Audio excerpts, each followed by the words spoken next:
አዲስ 1879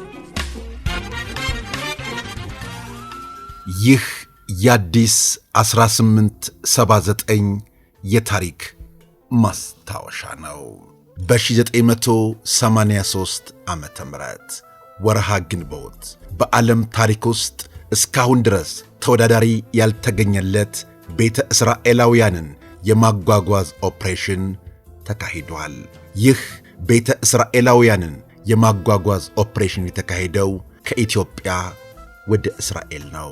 የአሜሪካ ፕሬዝዳንት የነበሩት ትልቁ ጆርጅ ቡሽ በእስራኤልና በአሜሪካ መንግሥታት ትብብር በተካሄደው በዚህ ኦፕሬሽን ለተሳተፉ አሜሪካውያን ዲፕሎማቶች የሀገሪቱን ታላቅ ኒሻን ሸልመዋቸዋል። የጓድ መንግሥቱ ኃይለ ማርያም መንግሥት ቤተ እስራኤላውያን ወደ እስራኤል እንዲጓጓዙ ለመፍቀድ 35 ሚሊዮን የአሜሪካን ዶላር እንዲከፈለው ጠይቆ በአስገራሚ ሁኔታ ክፍያው ተከናውኖለታል። ኦፕሬሽኑን ለማሳካት የዋና ተዋናይነት ሚና የተጫወቱት አምባሳደር ካሳ ከበደ፣ የደህንነት ምክትል ሚኒስትር የነበሩት ኮሎኔል መርሻ ቀጸላ ናቸው። በዚህ ታሪክ የተከናወኑትን አበይት ተግባራት እንመለከታለን። ዘመቻ ሰለሞን ታሪኩ ይህ ነው።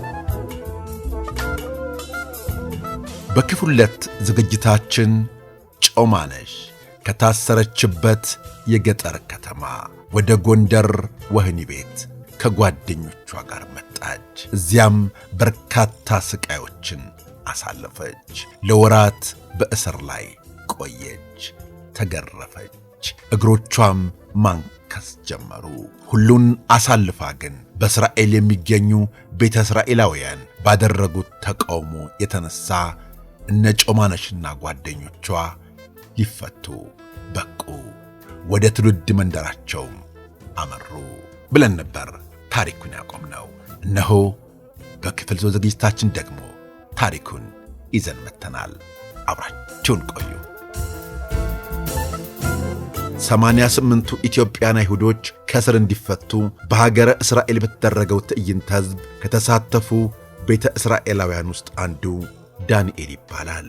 ዳንኤል ከልጅነቱ አንስቶ በየቀኑ ስለ እስራኤል የሚባለውን ሁሉ እየሰማ ነው ያደገው። በ1967 ዓመተ ምህረት የ10 ዓመት ልጅ ሳለ ነው አባቱ ወደ ምስራቅ ፊቱን አዙሮና ተንበርክኮ ሲጸልይ በደንብ ያስተዋለው። ከዚያ በፊት አባቱ በሳምንት ውስጥ ለ6 ተከታታይ ቀናት ሲጸልይና ሲሰግድ ቢመለከትም ለምን እንደዚያ እንደሚያደርግ ጠይቆት አያውቅም ነበር። አንድ ሰሞን ማታ ማታ ሰው ሁሉ ወደ መኝታው ከሄደ በኋላ አባቱ ቁጭ ብሎ መቆዘምና ማሰላሰልን ልማድ እያደረገው መጣ። ያልተለመደው ይህ ሁኔታው ያሳሰባቸው ቤተሰቦቹ ምን ሆኖ እንደሆነ ጠየቁት። እስራኤል በጦርነት ላይ ናት፣ እዚህ ቁጭ ከምል እዚያው ሄጄ ብዋጋ ይሻላል ሲል ይመልስላቸዋል። የዳንኤል አባት የተለየ ዕውቀትና ችሎታ ያለው በመሆኑ በመንደሩ ነዋሪዎች ዘንድ ይታወቃል። ሕሙማንን ስለሚፈውስ እንደ ጠንቋይና አዋቂ ተደርጎ ይታያል። የመንደሩ ነዋሪዎች ይህንን አባባል ሰምተው ብቻ ዝም አላሉም። ለእስራኤል እዋጋለሁ የሚለው አባባሉን የአንድ ሰሞን መነጋገሪያ አጀንዳ አድርገውት እንደነበር ዳንኤል ያስታውሳል። ይህ ከሆነ ከ2 ዓመት በኋላ እንግዲህ ይቺ ምድር የእኛ ሀገር አይደለችም ብለኸኛል። ሀገራችን እስራኤል ናት ካልክ ወደዚያው መሄድ አለብኝና ፍቀድልኝ ሲል ዳንኤል አባቱን ይጠይቀዋል። አባቱ በዳንኤል ጥያቄ ተገርሞ ጥቂት ሲያሰላስል ሊቆይና ጊዜው ገና ነው፣ መሲሁ አልመጣም፣ እሱ ሲመጣ ሁላችንም ወደዚያው በክብር መጓዛችን አይቀርም ሲል መልስ ይሰጠዋል። እኔ መሲሁ እስኪመጣ አልጠብቅም፣ መሄድ የምፈልገው አሁን ነው ይላል ዳንኤል። አንተ ገና አልጎረመስክም፣ ብቻህን ወደዚያ ልትሄድ አትችልም ሲል አባቱ ይመልሳል። ዳንኤል ግን በአቋሙ ጸና። ለአባቱም 2 ምርጫዎችን አቀረበለት። ፈቃድ ከሆነ መርቀህ ወደ እስራኤል ሸኘኝ፣ አይሆንም ካልክ ወታደርነት ተቀጥሬ ወደ ጦርነት መሄድ አይቀርም አለው።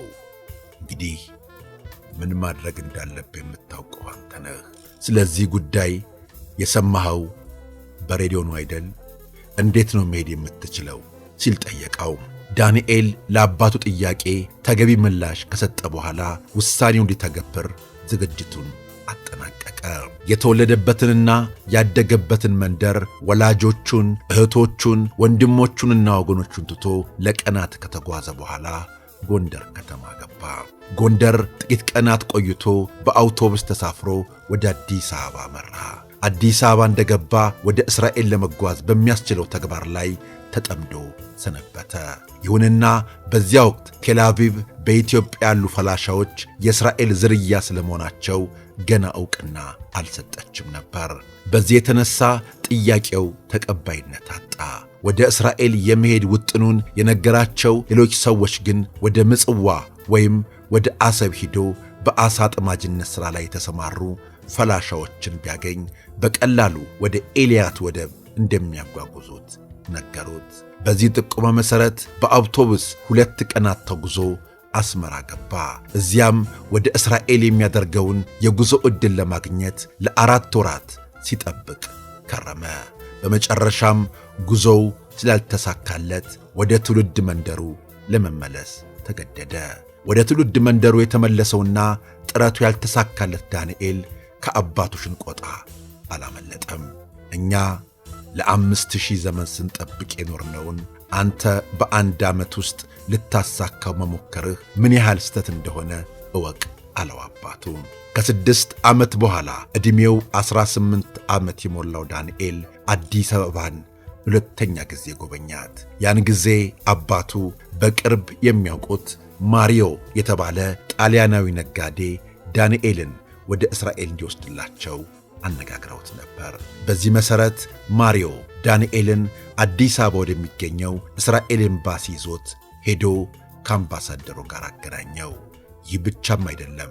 ለአውሮፕላን መጓጓዣና ለሆቴል ወጪ የሚሆነው $500 በስሙ ባንክ አስገባለት። ወደ እስራኤል የሚገባበት ቪዛ የማግኘት ዕድል የተመቻቸለት ዳንኤል ማሪዮ ባንክ ያስገባለትን ገንዘብ ተጠቅሞ ወደ ቴልአቪቭ ተጓዘ።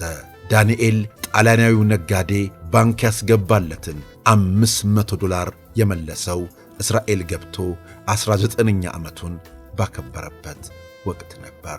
ዳንኤል በወቅቱ ወደ እስራኤል ስላደረገው ጉዞ ሲጠየቅ በጊዜው በእስራኤል ስለሚጠብቀኝ ሕይወት ምንም የማውቀው ነገር አልነበረም፣ ስለዚህም ፈርቼ ነበር ይላል። ዳንኤል ቴልአቪቭ እንደደረሰ በርካታ ኢትዮጵያውያን ይኖሩበታል ወደ ተባለው ደቡባዊ እስራኤል ኤልያት ወደብ ከተማ ነበር የተጓዘው። እዚያ በነበሩ ኢትዮጵያውያን እርዳታ በከተማው የሚገኝ አንድ ሆቴል ውስጥ በእርዳታ ሠራተኝነት ተቀጠረ። ሆቴሉ ምግብና መጠለያ ችሎት የእስራኤልን ኑሮ ሀብሎ ጀመረ። ለ6 ወራት ያህል በዚያች ከተማ ከቆየ በኋላ የዕብራይስጥ ቋንቋ ለመማር ኩቢትስ ወደምትባል ወደ እስራኤል መንደር አመራ። ከ4 ወራት በኋላ ደግሞ በእስራኤል የመከላከያ ሠራዊት ውስጥ ተመድቦ ሲሠራ ቆየ። ዳንኤል ቀስ በቀስ የእስራኤልን ሕይወት የተለማመደ ቢሆንም ከቤተሰቡ ጋር ሳይገናኝ ድፍን 14 ዓመታትን ያሳለፈ በመሆኑ ናፍቆቱ በረታበት። እናም በሞሳድ እርዳታ የአውሮፕላን ቲኬት ወጪ ተሸፍኖለት ወደ ኢትዮጵያ ሄደና ከቤተሰቦቹ ጋር መገናኘት ቻለ።